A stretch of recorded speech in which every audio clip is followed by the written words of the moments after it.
Hello, ladies and gentlemen. I hope you're all having a great, wonderful day. Well, we're going to be talking about Kamala Harris and this man called Jamal Truelove, who was in prison for 6 years for being framed by the police, all thanks to Kamala Harris. Yeah, that's exactly right. And we're going to show you the true evil of this person, that is insanity, and all that. So, without further ado, here we go with this.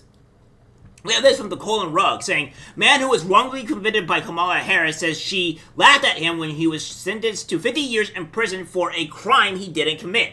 Pure evil.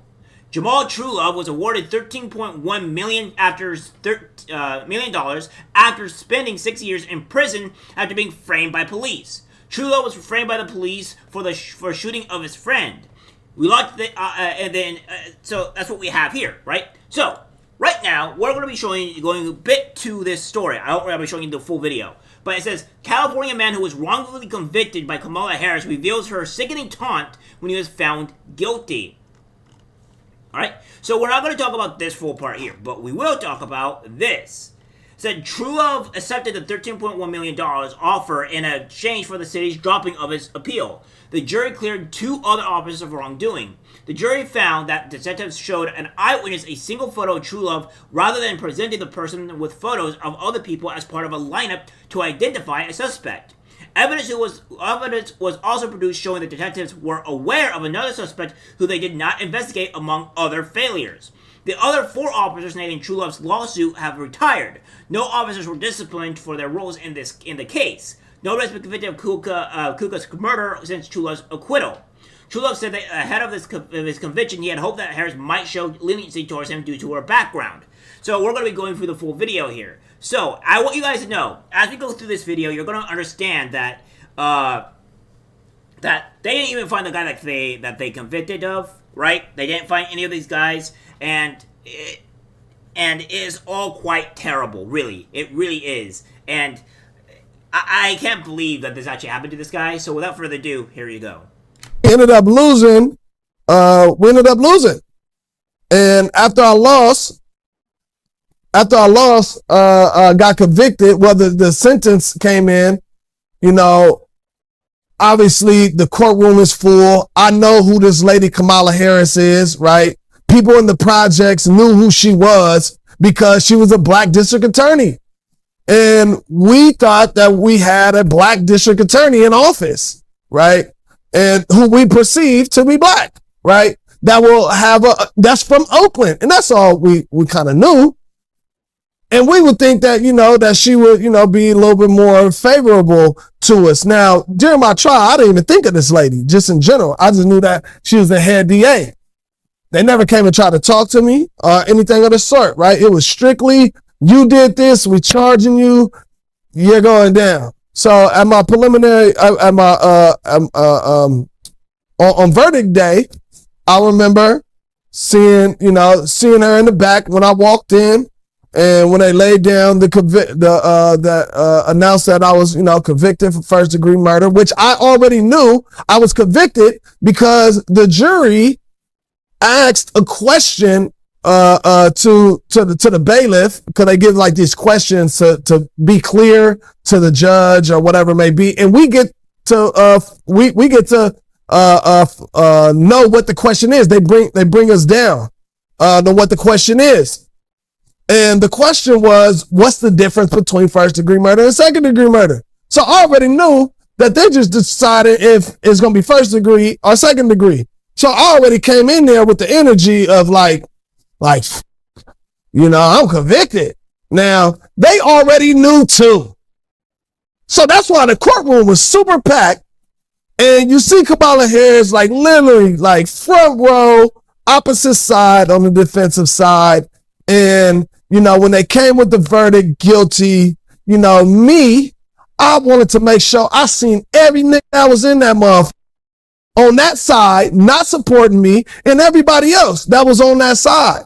Because I knew, for one, I didn't do it. I stood on principle, and, and I was going to fight to ultimately get back. And I'll never forget when I turned around and I looked and I seen Kamala Harris, we locked eyes this one time, and she laughed. She literally just like kind of bust out laughing, almost as in if she was pointing at a nigga like, ha, ha, ha, ha. That's how I felt. Though she didn't point. But that's how I felt when she was laughing at the verdict coming down. So yeah, that's what we have here. So this man was wrongly prosecuted and put in 6 years in jail by Kamala Harris. And then, let's add insult to injury. This says from True Love saying, it was never about the money when I was in prison. It was about my freedom. Picture is 5 of the 12 jurors that came back with a not guilty verdict. The man on the right, my left, it took 5 days of deliberation to convince him that I was innocent. 10 other jurors had me not guilty. The bottom picture is of my law team that believed me when I said I was innocent and got me back of that 52 life sentence. I have so many stories. So yeah, that's what's going on there, right? This is his situation. And then, of course, we'll go here, right? The transience of this legal work resulted in the presiding judges in the case giving serious consideration to holding the state in contempt of court. Observers worried that the behavior of Harris's office had undermined the very ability of federal judges to enforce their legal orders at the state level, pushing the federal court system to the brink of constitutional crisis. This extreme resistance to a Supreme Court ruling was done to prevent the release of fewer than 5,000 nonviolent offenders who multiple courts had cleared as presenting next to no risk of recidivism or threat to public safety. And I'll have more to say on that because this is Judge Joe Brown talking about Kamala Harris and her whole situation about what she did as a prosecutor. She's one of those career prosecutors that suffers from character deficits. She's one of these people that has absolutely no connection with what the hell was going on. She wasn't a student at a time when there were opportunities, but she could have made some to go out and made a difference in her community that she claims, but she didn't. There was a liquor store they like to patronize on the way home, and it was a good liquor store, but it got held up a lot, so Kamala's solution was not go get the crooks, but close down the liquor store so nobody would be troubled by it. See, that kind of philosophy, or you've got a serial killer who's got 6 victims, and the families are writing protest letters to her, not hurry up and do something, not why are you giving the guy such a light deal, is why don't you let this man plead guilty to life without parole instead of delaying it for 7 years, trying to make political hay out of it. Yeah, so she is not very much respected by the Supreme Court or the other, I would say, the other judges that were there. And there's a bit more to go talk about. Now, I'm not going to read this full article here because it would take too much of your guys' time. However, it says here that Harris has been criticized on multiple occasions for fighting to keep people, including innocent ones, in prison. By April 2013, just 2 months from the initial deadline given the Supreme Court's decision, California still had 9,736 prisoners more than the court-imposed ceiling. The state submitted a proposal that involved relocating inmates to fire camps to fight wildfires and preventing out-of-state prisoners from being returned. But upon review, the 3-judge panel found that still left California's prisons some 4,170 prisoners over the hard limit. After a series of back and forths, the 3-judge panel arrived at a solution. The expansion of good time credits for nonviolent offenders, shortening stays often by just a handful of months. Even the state's own expert witness had testified years prior that he did not oppose good time credit measures, and there was no correlation between length of stay and recidivism, meaning that the public was not at risk.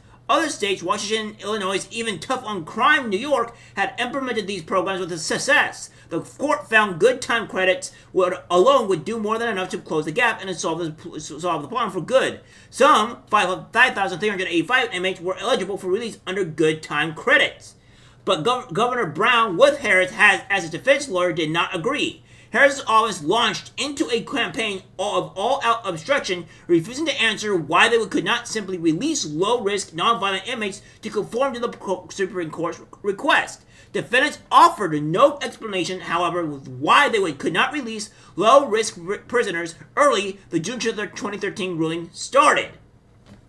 But Harris didn't stop there. Instead, they claimed on behalf of the state that the Supreme Court had no jurisdiction to even request such a release, refusing to answer questions as to how they would implement with the Supreme Court ruling and courting a constitutional crisis. That resulted in a stunningly sharp rebuke from the 3-judge district court panel in June 2013 ruling.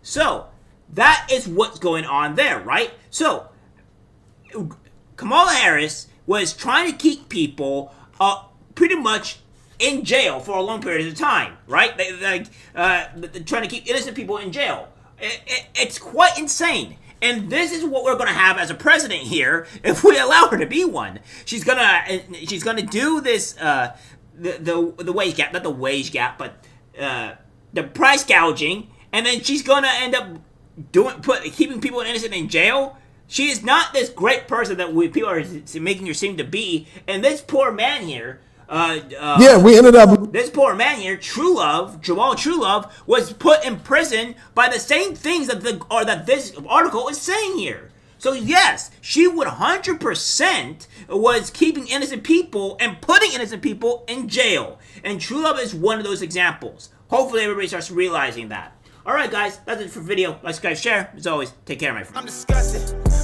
by what I see in public. Even people closest to us can't be trusted. Cause it's algorithmic disease, the social media.